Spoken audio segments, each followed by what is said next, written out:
Today, we're replacing the battery in two older Stanley garage door remotes, the Stanley 10501 button transmitter and the Stanley 1076 2-button transmitter.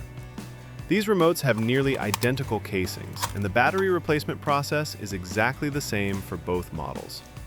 In this video, I'll demonstrate the procedure using the 2-button Stanley 1076. Both remotes use a standard 9-volt battery, and the metal visor clip can be used to help remove the battery cover. Start by sliding the visor clip completely off the back of the remote. Next, examine the edges of the battery cover and locate the side with the small cutouts.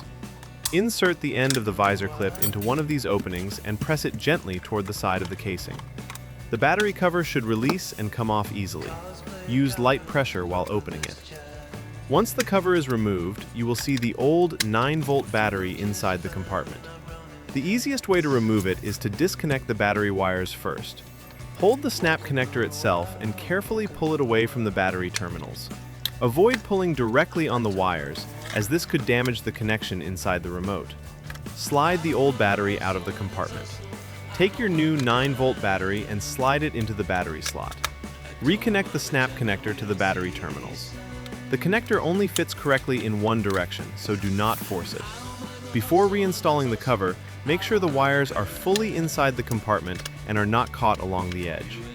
Align the battery cover and press it firmly into place until you hear it click. Slide the visor clip back onto the remote.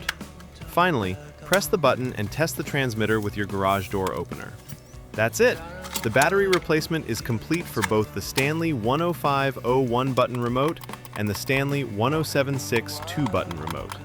Stick around to see the original box, instructions, and manual that came with the remote.